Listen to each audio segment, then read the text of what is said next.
In 410 AD, an army surrounded the city of Rome. The empire that had ruled most of the known world for 4 centuries was starving, and its people were dying in the streets.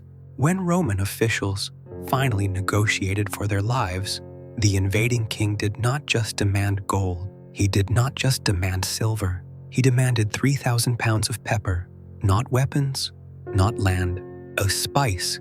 The most powerful empire on earth was brought to its knees, in part by a wrinkled black berry that today sits forgotten in a shaker on your kitchen table. To understand how that is possible, you have to go back almost 2,000 years before the siege of Rome, to a single vine growing wild on a narrow strip of coastline in southern India. Today, pepper is the cheapest, most unremarkable spice on the planet. It is sold in bulk, ground without thought, and included free with almost every meal you order. But for most of human history, that was not even close to true. For over 1,000 years, this single plant was treated less like a seasoning and more like a form of wealth, something people paid as rent, offered as dowries, and hoarded like precious metal. Kings taxed it. Merchants built fortunes smuggling it. Entire trade routes, and eventually entire companies with their own armies and navies existed because of it. This is not really a story about flavor. It is a story about what happens when one narrow strip of coastline holds something the rest of the world cannot get any other way, and what people are willing to do, generation after generation, empire after empire, to control it. It starts almost 4,000 years ago on a vine that most of the ancient world had never even seen.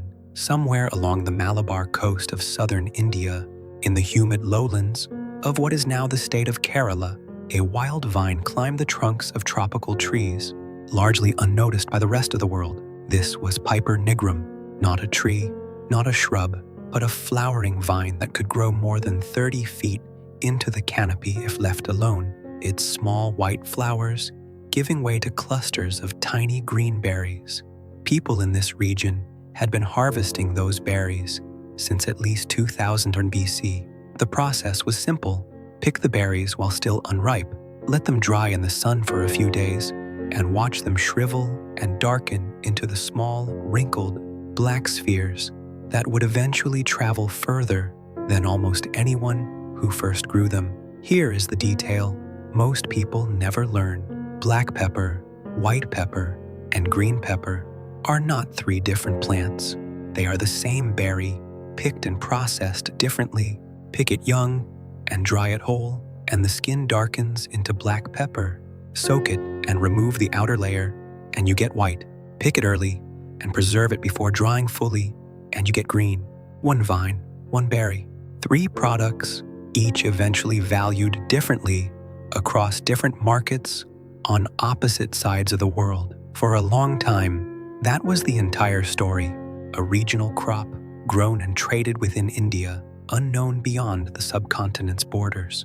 Nothing about the plant suggested it would ever become anything more than a local flavoring, but Indian Ocean trade routes had existed for thousands of years before anyone in Europe had a name for pepper, and merchants do not leave value sitting still for long. Slowly, and then not slowly at all, this small dried berry began moving west.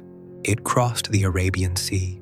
It reached the Red Sea, and somewhere along that route, it stopped being a regional crop and started becoming something else entirely, the kind of thing empires would eventually go to war over. The first clue that pepper had already traveled further than anyone expected comes from an unlikely place, the body of an Egyptian pharaoh.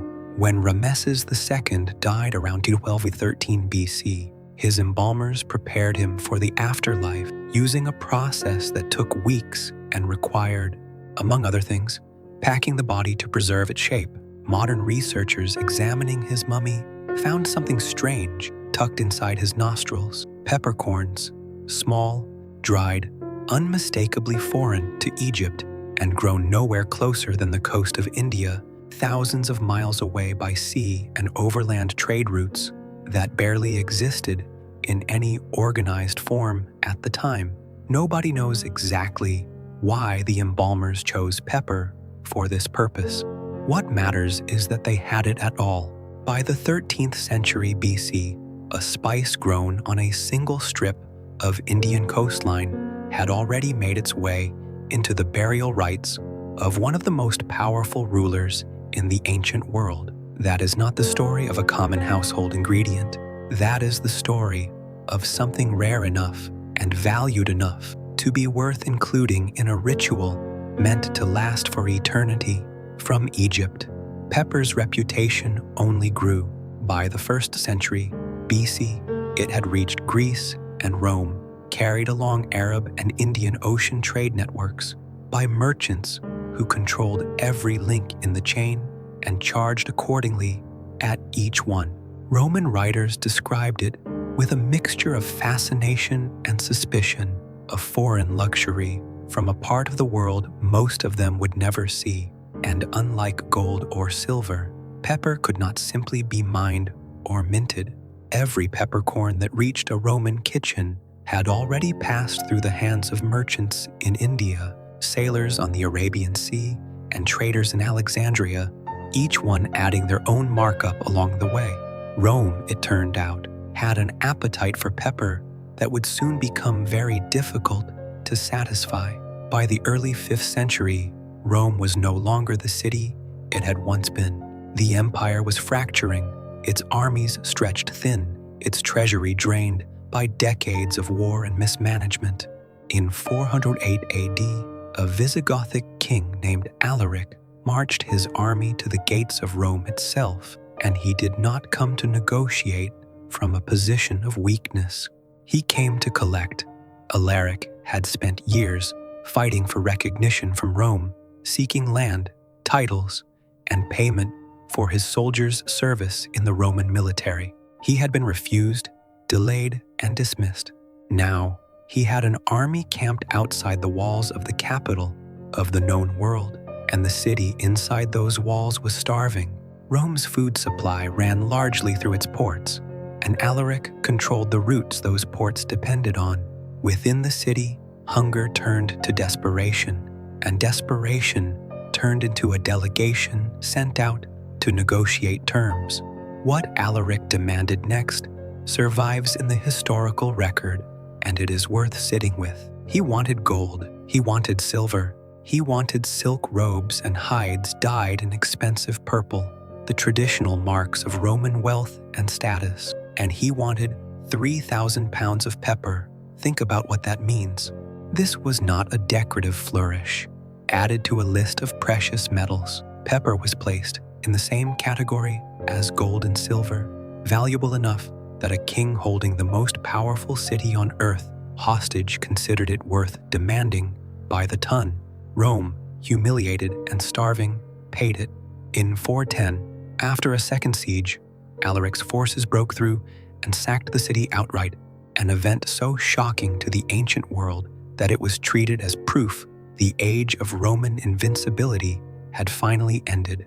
Pepper did not cause the fall of Rome, but its presence in that ransom, listed alongside precious metal, tells you everything about what this plant had become by the 5th century. It was not a seasoning. It was a form of wealth, serious enough to help determine the fate of an empire, which raises an obvious question. If a spice could be worth that much, who controlled where it came from, and what would they do to keep that control for themselves? For most of the Middle Ages, the answer to that question was simple. Nobody in Europe controlled where pepper came from. They only controlled how it arrived, and that turned out to be just as profitable. Pepper grown on the Malabar coast of India passed through a long chain of hands before it ever reached a European table. Indian merchants sold it to Arab traders, who carried it across the Arabian Sea and up through the Red Sea into Egypt. From Egyptian ports, it moved into the Mediterranean, where one city had positioned itself deliberately and ruthlessly at the exact center of that final leg, Venice. By the 12th century, Venetian merchants had built a trading empire almost entirely on the back of goods like pepper. They did not grow it, harvest it, or even sail anywhere near India. They simply controlled the last stretch of the journey into Europe, and they charged whatever the market could bear. Prices climbed with every hand pepper passed through, and by the time it reached a buyer in London or Paris, its cost had multiplied many times over from what a merchant in Calicut had originally been paid. This scarcity, engineered as much as natural, turned pepper into something close to currency across medieval Europe. It was used to pay rents. It was included in dowries. It was accepted as a form of tax payment in some regions, treated with the same seriousness as coin. A phrase survives from this period that is still written into legal contracts today: peppercorn rent, meaning a payment so symbolic and minimal it is barely payment at all. That phrase only makes sense because there was a time when even a single peppercorn was assumed to have real, undeniable value. For European buyers, this arrangement was maddening. The plant grew freely on the other side of the world, tended by farmers who saw only a fraction of what it eventually sold for. Every markup along the route was a toll charged by someone who had never seen the vine it came from, and Venice, sitting comfortably at the end of that chain, had no reason to ever let it chain, unless, of course, someone was willing to try a different route entirely, whether or not it actually worked. Portugal was not the only country chasing a way around Venice's monopoly. Spain wanted one too, and in 1492, a Genoese navigator named Christopher Columbus convinced the Spanish crown to fund an entirely different gamble. Instead of sailing south around Africa, he proposed sailing directly west across the Atlantic, reasoning that since the world was round, a westward crossing should eventually reach the same spice markets of Asia that Portugal was chasing the long way around. Pepper, along with gold, was explicitly among the riches Ferdinand and Isabella expected him to bring home. Columbus never reached Asia. In October of 1492, after weeks at sea, his ships made landfall in the Caribbean, and Columbus, certain he had arrived at the outer islands of Asia, called the people he encountered there Indians, a name that would outlive his mistake by more than 5 centuries. What happened next is one of the stranger footnotes in Pepper's history. Desperate to bring his Spanish patrons something resembling the spice they had funded him to find, Columbus encountered a hot, unfamiliar plant growing across the islands he explored, and he called it pepper as well. It was not related to Piper nigrum in any botanical sense. It belonged to an entirely different plant family, native to the Americas, with a flavor built on heat rather than the sharp, warm bite of true pepper. But the name stuck. It is the reason the world still calls chili peppers peppers today, despite them sharing nothing with the vine growing on the Malabar coast, except the label. One confused explorer gave them in a moment of desperation. Columbus had failed to find the source of pepper, but his failure proved something almost as valuable to the powers watching him. Sailing west was not the answer. If Europe wanted the real thing, it would have to go the other way, around Africa, exactly as Portugal was already attempting. By the late 15th century, Portugal had a problem with an obvious solution and an almost impossible price tag. If Venice and the Arab merchants controlled every overland and Mediterranean route into Europe, then the only way to break their grip was to avoid that route entirely, sail around it, reach India directly by sea, and cut out every middleman standing between the vine and the buyer. In July of 1497, a Portuguese navigator named Vasco da Gama set sail from Lisbon with 4 ships and roughly 170 men. Nobody in that crew had made this journey before because nobody in Europe ever had. Their route took them down the coast of Africa, around the Cape of Good Hope, and up into waters no European ship had reliably charted, toward a destination most of them would only ever see on hopeful rumor. The voyage nearly destroyed them before it succeeded. Scurvy tore through the crew on both legs of the journey, a disease no one aboard understood or knew how to treat. By the time da Gama turned back toward Portugal, so many of his men had died that he no longer had enough hands left to sail all 4 ships. He gave the order to burn the São Rafael where it sat, rather than try to crew it home. Among those lost to the voyage was da Gama's own brother, Paulo, who died of scurvy before they ever saw Lisbon again. In May of 1498, after nearly a year at sea, da Gama's remaining ships reached the port city of Calicut, on the very coast where pepper had been growing quietly for thousands of years.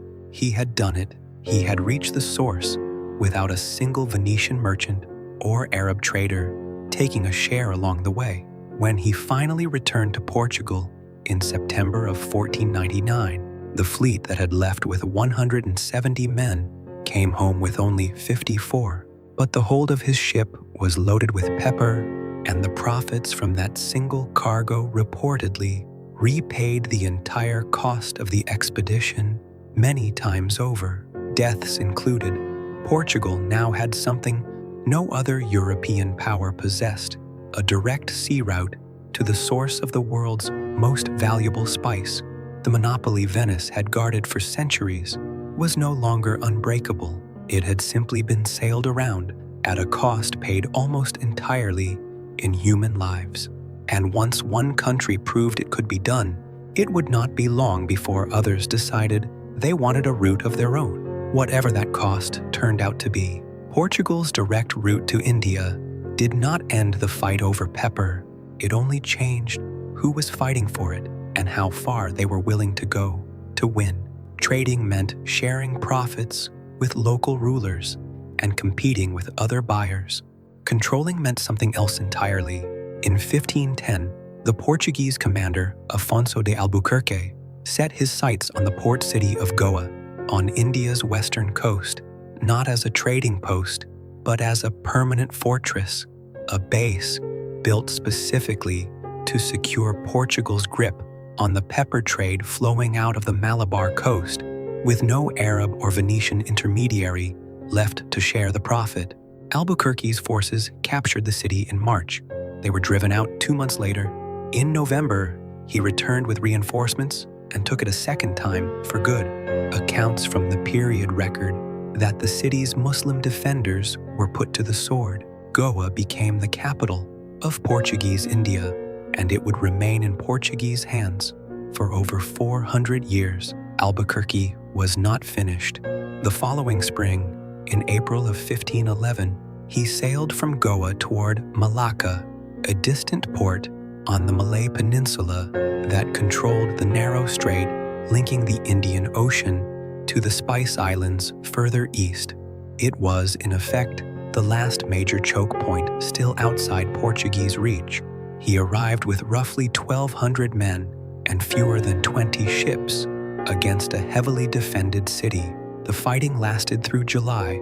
By the end of August, Malacca had fallen, and Albuquerque again ordered its Muslim population put to the sword. With Goa and Malacca both in Portuguese hands, the old monopoly that Arab traders and Venetian merchants had guarded for centuries was not simply bypassed.